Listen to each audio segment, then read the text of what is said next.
Hey, congratulations for Grace Fury. Thank you. Thank you very much. Thank you for having me. This is Hey, wonderful. hey, it's not a problem, not a problem. I've checked it out. It was very mesmerizing. The Mm. dance sequences, the music, everything. Yep, it's a fusion film. It's got all kinds of things going on. Hey, so tell us what sparked the idea for you to make this, this dance documentary? Well, actually, it was more of an incident. A while back, I had some producers from New York City that contacted me, and they were also contacting other choreographers and producers to build a festival of productions where you would have a night to put your work on display in Manhattan. And so it got me thinking how I could take all of the projects that I had worked on prior to that and hold them all together in some form to put that out there for an evening of what my experience has been and my choreographic style and my producing style is. And so it really came out of that inquiry. That did not actually occur. They ended up not being able to put this festival together. But I continued on with the idea of how I could take all of the works, the earlier works, whether film or stage productions, and roll them into one comprehensive piece that would highlight the choreography, the variations, the mix of styles, contemporary, classical, Celtic, and also communicate ideas and ideas that I'd already been working on and what have you. So that's essentially, it came out of a set of circumstances and I just kept going with it. So when did this project started for you? Was this years ago? Well, yeah, when I actually started conceiving of the idea, it was probably 2011, 2012. And it really is a fusion of, as I say, it's a mix of the styles, it's a mix of disciplines, and it's a mix of old and new. So I have work that was done close to 20 years ago rolled into this, whether it's part of the choreographies that I was developing a while back, some of the concepts, some of the actual film work. I have done short films in the UK and some right in Pasadena, and I've built those right into this larger project. So they all play a part in this new concept, this new person, this Grace Fury. So it really spans about 20, 25 years worth of work. It's old and new. It's truly a fusion production. That is excellent for you. Now, for people who don't know, what technically is your dance specialty for Laura here? Right. Well, I started as a traditional Scottish Highland dancer. And not many are that familiar with it. You might be if you've seen some of this Men in Kilts series that's been happening on the Stars Network.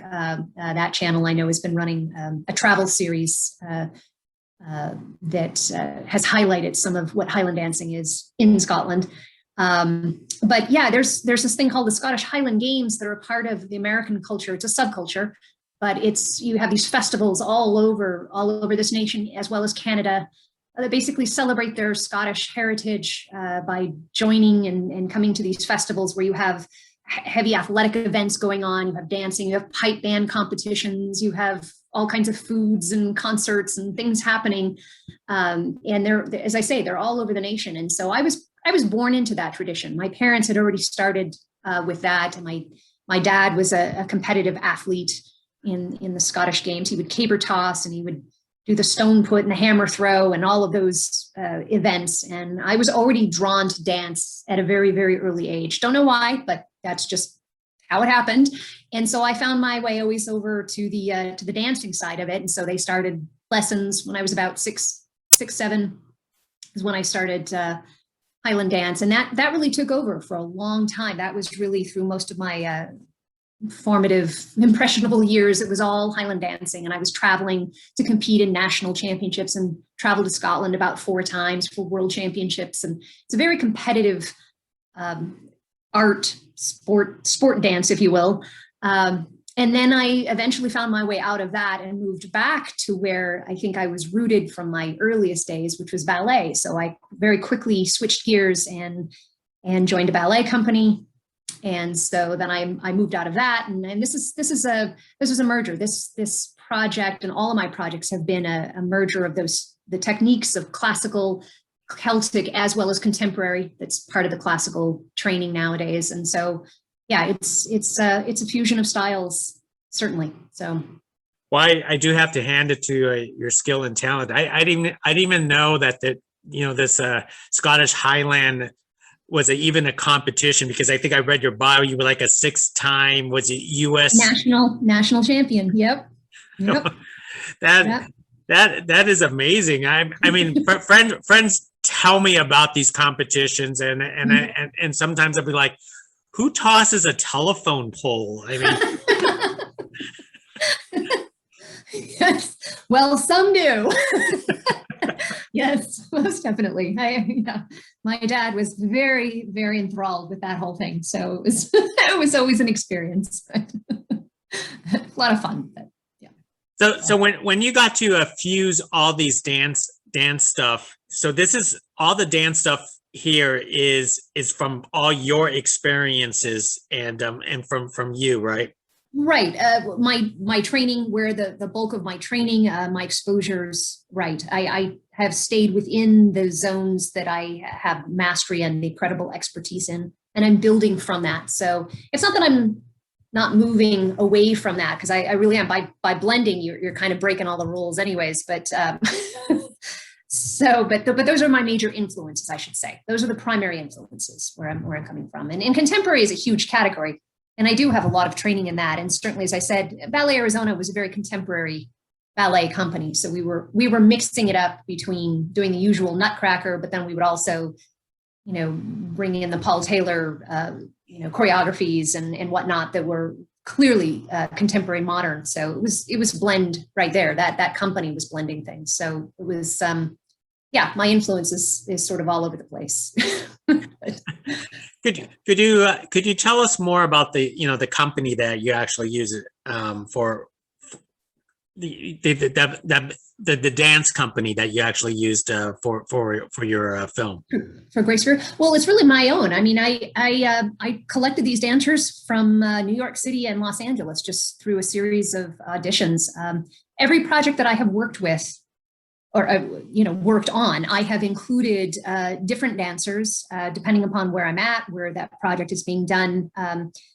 Sometimes I've had regulars that will come back in and be a part of it, but I think of my company as a project-based company. So it's not like I have a steady group of dancers or contract only one style or another. I will actually go out and look for. Sometimes I've had Highland dancers directly involved in projects that are only or specifically skilled in that area. And then other times, I will bring them in with others who have primarily come out of ballet companies. So I like to shake it up. I like to keep it different each time and work with different kinds of people depending on the project. Again, just depending upon the needs of the project, what I want to do, where I think it's best suited, what styles are best suited for it, that kind of thing. So, yeah. How long did it take you to choreograph all of this and rehearse it with your company? Well, the rehearsal process was actually relatively tight. That between I had 6 dancers coming out of New York, like I said, and 6 out of Los Angeles, and we did about 10 half days. So that's only about 4 to 5 hours a day for 10 days to get all of the choreography that is in Grace Fury, which really is a tribute to them, because they were all extremely professional, very quick studies.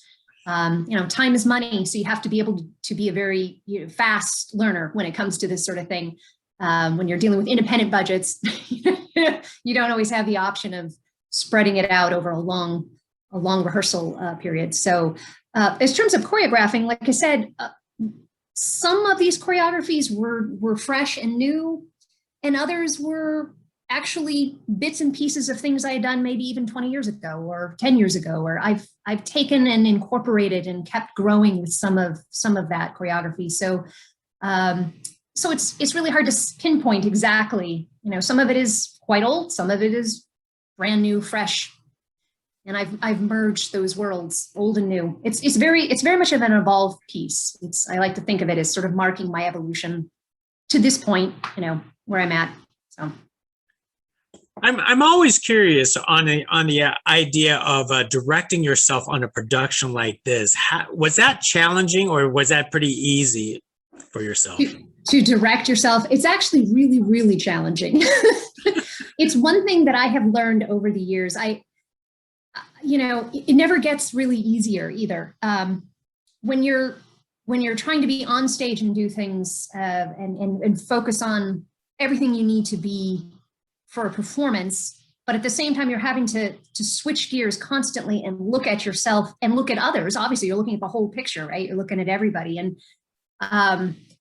it's very tedious. It is one of the greatest challenges, and has always been that. I almost enjoyed times during this production where I was out, in the audience, able to look at what our cameras were getting, kind of focus on the dancers, and not have to worry about myself on the stage. So it was almost a relief. I could just, okay, I can really sink into this. But putting yourself into the project is always a challenge. I don't think there's an easy way to do it, really. It's just, especially when you're talking dance, and you have to, you have to keep your muscles warm.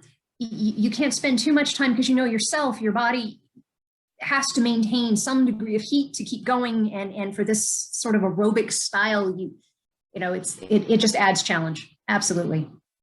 To be honest. It's funny, is because I think I've seen so many dancing films, and these directors seems to be like very harsh on their own dancers. Are you the harshest critic on yourself? Probably.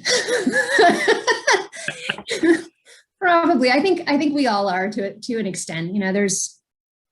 But hey, there's this other factor. As I said, time is money, and you have to. One thing I've learned through independent production is that you have to.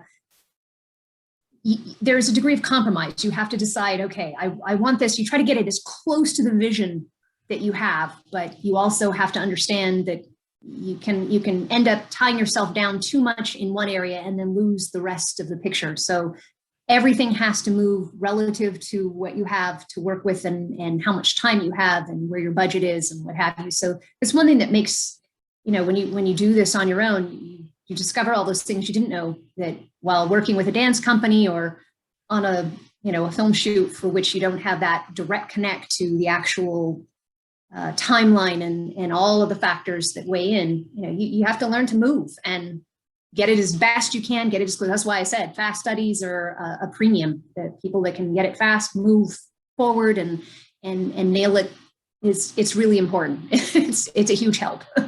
So yeah. Well, let me turn the page a little bit to the music side of this. Could you talk about the music selections, because it obviously you have to choose music selections in accordance to all this dance styles that you actually have. Right. Yes, it's also a mix of Celtic and contemporary Celtic, or just contemporary classical. I brought in some Bach, so I did the arrangements, the classical arrangements, all of the traditional Celtic arrangements I did on my own using Logic. Some of the dance was created, you had an idea of what you wanted to do, and then you're looking for something that kind of fits that concept. I did hire some wonderful composers that also contributed. Francis Dottie and John Allen, who's out of Glendale, California, both wonderful, very easy to work with. And that's a blessing. It's always a blessing if you can communicate with composers about what you have in mind, what you're trying to get at. You might already have portions of dance created and you want to kind of fit that in.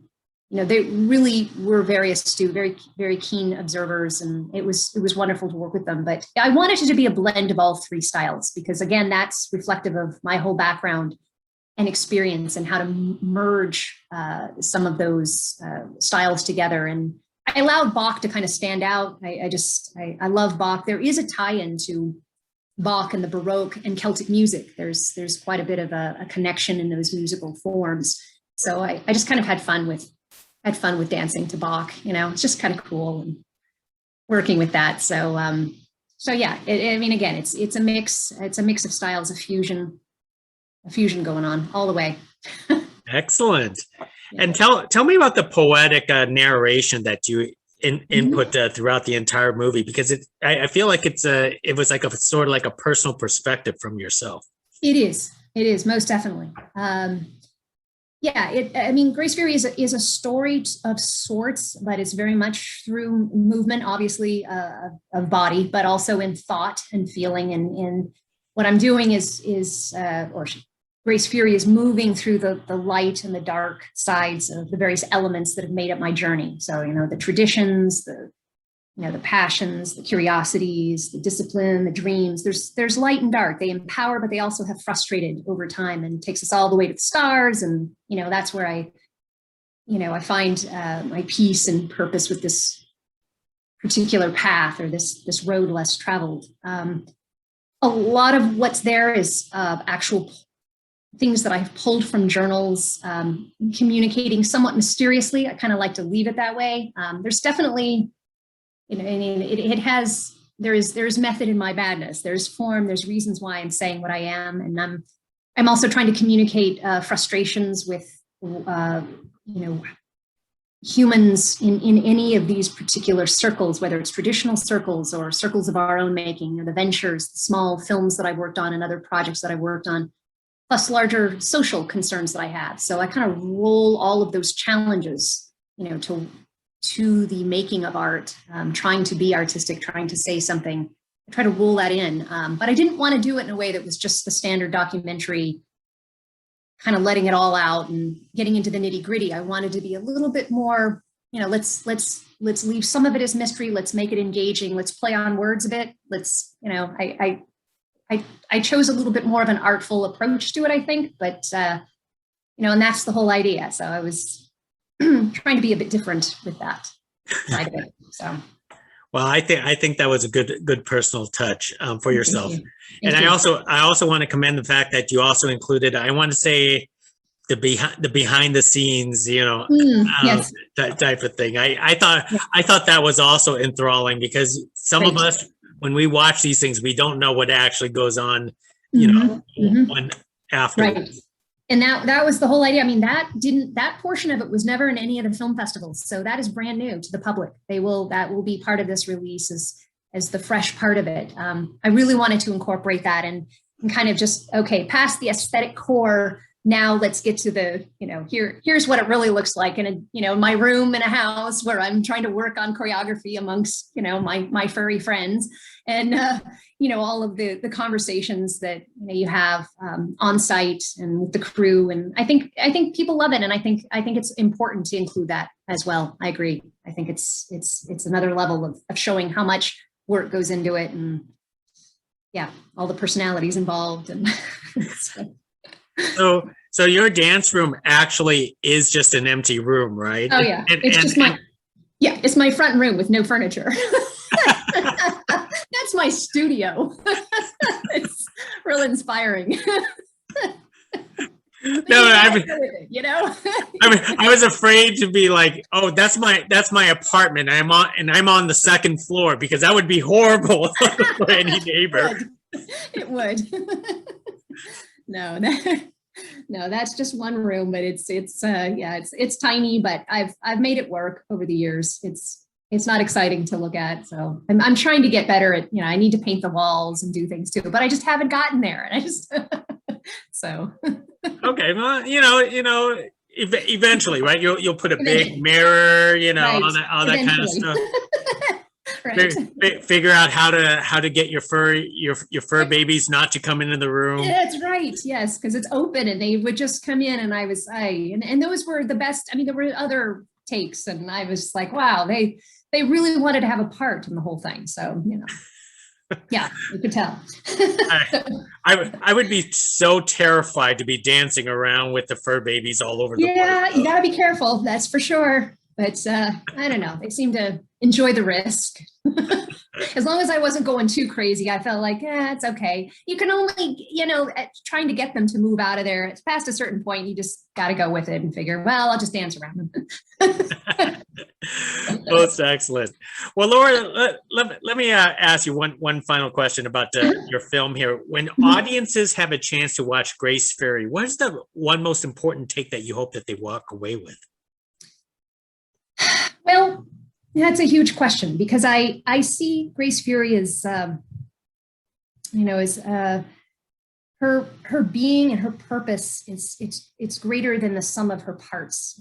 We've heard that expression. It's a great Aristotelian. Aristotle came up with that idea that she really radiates something just by being genre busting.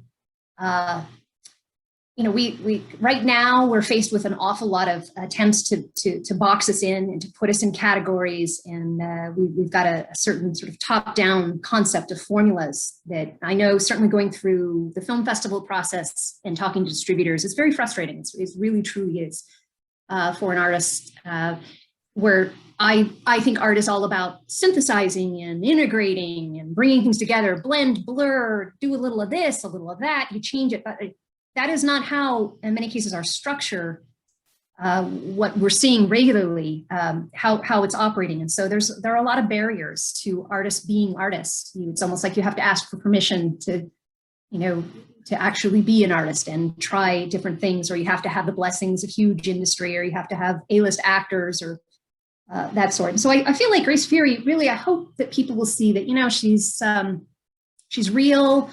There's beauty in it. She's different, and that's okay.